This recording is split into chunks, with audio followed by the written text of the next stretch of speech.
بسم الله الرحمن الرحيم. حبايب قلب الكابتن ريش، تحليل سريع لبعض الحالات الدفاعيه كده اللي حصلت في ماتش الاهلي وفاركو.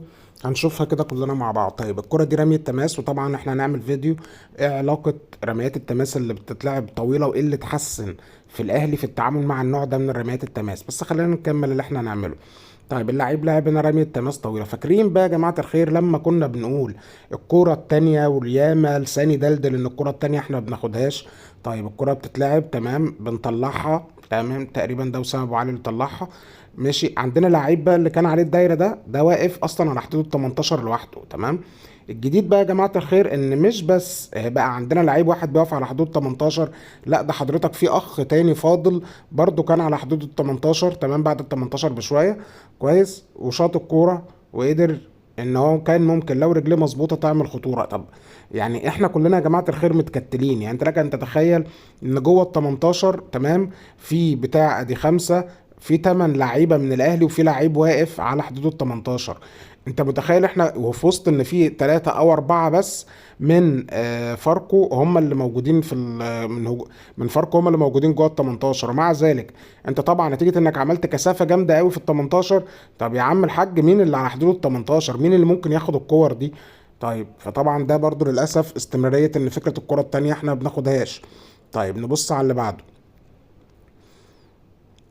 طيب هنا الكرة زي ما انتم شايفين كده تمام، اتلعبت عرضية تمام، اتلعبت عالية من الجون.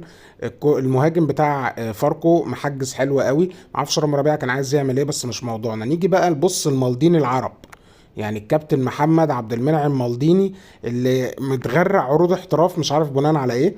تمام، عمل كرة زي كده كان ممكن يكسر فيها الشناوي. تسألني طب ليه؟ يعني انت يعني الكرة مش مستاهلة كل ده. انت يا عم ما تطلعها على جنب، وانت لازم ترجعها للشناوي؟ ما تطلعها يا عم لاي زاويه على جنب يمين او شمال هتطلع. لكن احنا ازاي نلعب كره ملهاش اي معنى؟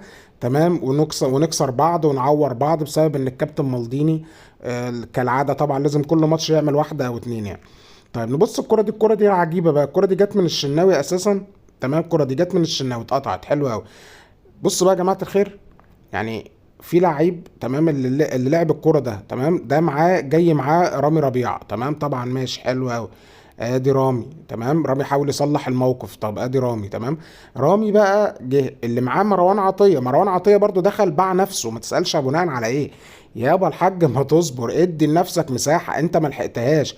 طيب بص شوف مين اللي في ظهرك. ما هو اللعيب اللي معاك كرة المهاجم ده تمام، ده ظهره للجون ومعاه رامي ربيعة. خلاص يبقى انت ما تشغلش دماغك، شوف مين اللي في ظهرك انت. لكن طبعا للاسف طبعا اتلعبت في ظهر مروان عطية. طبعا محمد عبد المنعم خاف ان هو يخش عشان عمرو جمال موجود في ظهر محمد عبد المنعم، فاضطر ان هو يسيب اللعيب يشوط براحته، لان طبعا الدنيا كلها مفتوحة والحمد لله ربنا كرمنا وما جاتش. طيب نبص بقى هنا يا جماعة الخير الكرة دي عشان الكرة دي تحرق دمكم شوية. تمام. طيب نبص بقى هنا، الكرة دلوقتي جت من جيفرسون انكادا. تمام، ده كانت لسه النتيجة 1-0. طيب جيفرسون انكادا عمل ايه؟ وصل للكرة، رفع الكرة حلوة قوي. بصوا بقى يا جماعة الخير رامي ربيعة عمل ايه. رامي ربيعة ده هو ده اللي طالع بيحاول ياخد الكرة وبيبيع نفسه كالعادة. يعني دلوقتي احنا اصلا اساسا واقفين غلط. هتقول لي ليه؟ هقول لك في 2 مهاجمين، واحد مع محمد عبد المنعم وواحد مع رامي ربيعة، وفي مهاجم تاني على خط ال 18 مش معاه حد اساسا. تمام، بقوا 3 شبه 3 على 2 لان خالد عبد الفتاح جاي متاخر.